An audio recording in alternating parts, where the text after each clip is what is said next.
morning, or depending when you're watching this, good afternoon, good evening, or good night. My name is Ross, and as always told, out of Voice of Radio. So today, I need to show you a video I've been meaning to show you for a while.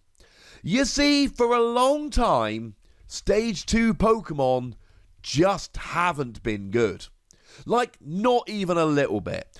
If we look at the results of the last few big standard regional tournaments, if we have a look at Daytona Beach and San Diego and the special event over in Paris and the Knoxville Regional, and we focus on the top 32 decks in each of those tournaments, there has been exactly one viable Stage 2 deck.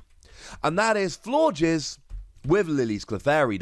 Now, what's different about Florges with LILLIE'S Clefairy is that your aim is to try and make sure you just never ever give up a prize. So LILLIE'S Clefairy, you don't give up a prize when it's KO'd. Florges recovers it. You also play Munchlax to recover it. So even if you give up a prize or two in the early game setting up, you should be able to get to a stage where your opponent has maybe 2 sets of custom catcher, because Pokemon Catcher is coming back, but it's not back yet, where they can actually hit the bench. Outside of that, they've basically got to go after the active, and maybe you lose to the odd Ninetales deck, but unless your opponent's got a lot of gusting, if you can keep doing all of this, you're absolutely fine. But it's the only Stage 2 deck that's been viable. Now, that Italian Spiderlock deck I'm so fond of, that plays Jupiter with Araquanid, etc., does actually play Omastar, that is a Stage 2.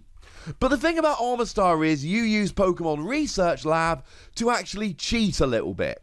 Pokemon Research Lab gets your Stage 1 Omanite straight onto the bench, so you can then evolve up into Omastar. It's still a Stage 2, let's not take anything away from it in that regard, but let's also be completely clear, it's not a real true Stage 2. In the traditional sense. But recently, Stage 2s have been doing really well. I've showed you winning lists with Inteleon, with Cinderace. I will try and run through some of these at the end. We'll see how much time we've got. I've shown you winning lists with Rillaboom.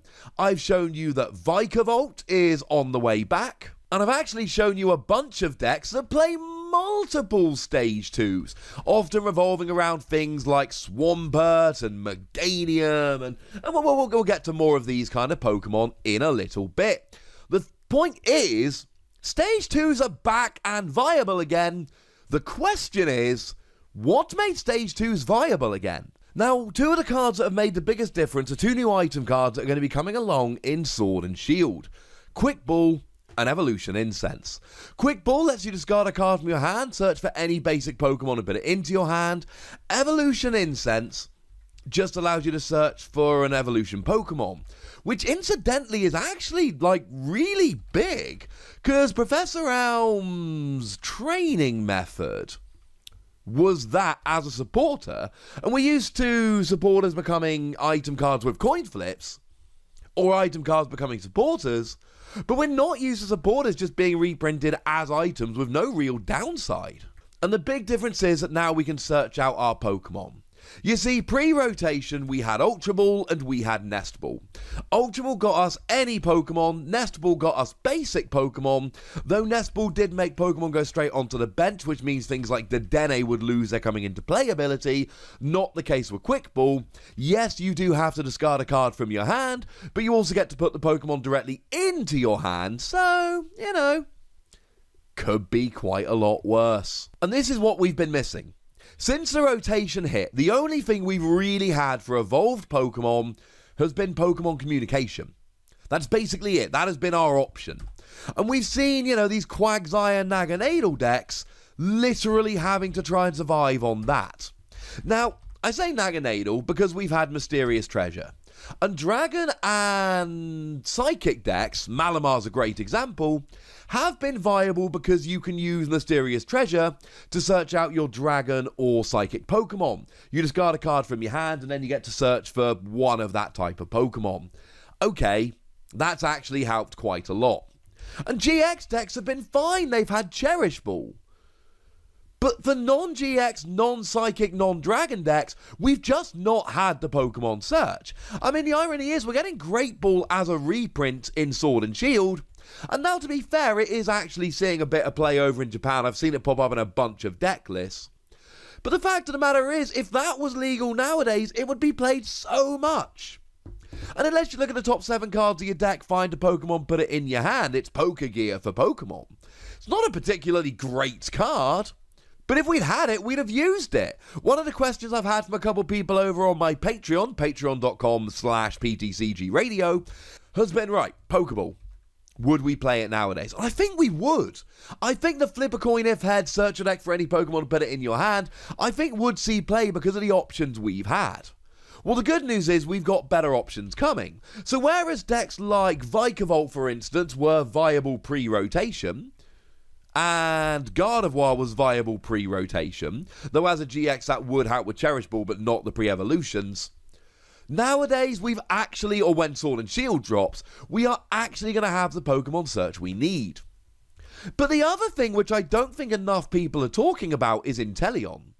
You see, I've showcased a bunch of decks over the past couple of weeks, and I'll link all these in the description, which have played multiple Stage 2s. And the reason they can get away with it is Inteleon. Inteleon's got the ability Shady Dealings. When you play this Pokemon from your hand to evolve one of your Pokemon, you may search your deck for up to 2 trainer cards, reveal them and put them into your hand. It's like a Alolan Ninetales, but downside, it's a Stage 2 rather than Stage 1. And upside, it is trainer cards, not items. And actually, let's not sleep on the fact that we've got Drizzile coming as well, the Stage 1 between Sobble and Inteleon, which has got pretty much the same ability, except it searched for 1 trainer, not 2. So now you can use your early game, Quick Ball, etc. to find yourself an Inteleon, and then that Inteleon can search you a Rare Candy and an Evolution Incense, and basically grabbing 1 Inteleon guarantees that you're going to have a second Stage 2 of whatever type you want. And that's what's so ridiculous here. The other thing is, let's say you've got 3 Sobble on the bench, you evolve 1 Sobble into a Drizzile, find yourself a Rare Candy or Evolution Incense, assuming you've got 1 of them in your hand, and that gets you an Inteleon, but that Inteleon then gets you a Rare Candy and an Evolution Incense to get you a second Inteleon. So literally evolving up into 1 Drizzile could all of a sudden leave you with 2 Inteleon and a Drizzile on the bench. It can snowball that quickly. Now, the thing is that now that people can use Inteleon, they can also use Swampert and Meganium. Yeah, they're first partner Pokemon, but they've got phenomenal abilities. Remember, Stage 2s are often really good. They're just difficult to get out. Swampert, discard a card from your hand, draw 2 cards. Well, Zoroark's ability was discard a card from your hand and draw 2, so surely drawing 3 is better. Yes, it is. Meganium lets you evolve a basic right into a Stage 2. You don't need Rare Candy, and you don't need to wait a turn to evolve up. You can do it immediately, so you can just drop Sobble and an Inteleon right away, and then use the ability.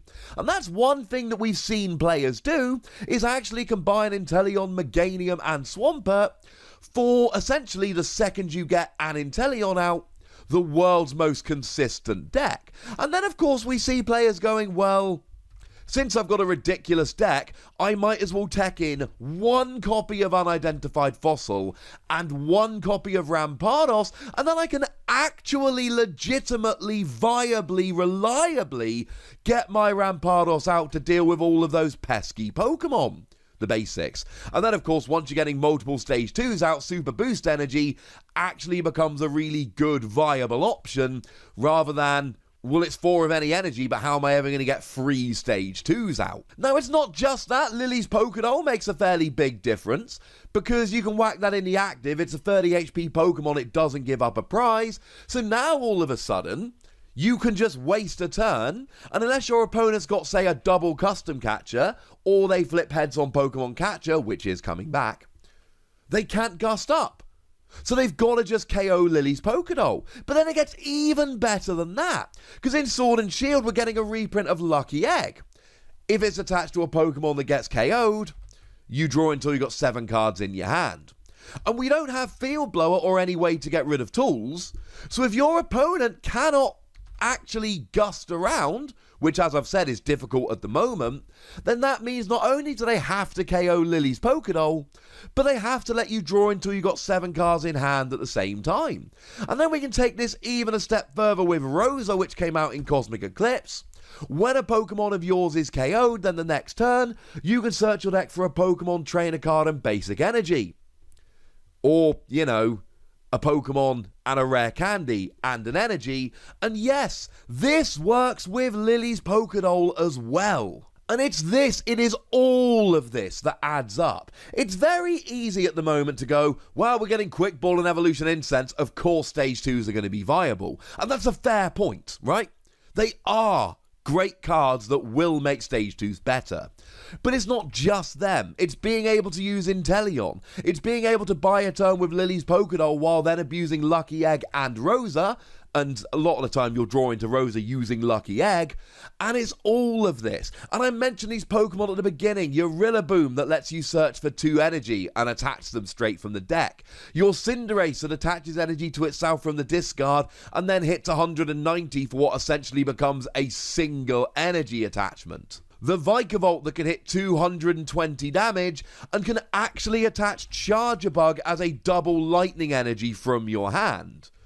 Stage 2s are good, but recently the only one we've been able to use is Florges because it's the only one that's been consistent enough because we can waste turn after turn with Lillie's Pokédoll.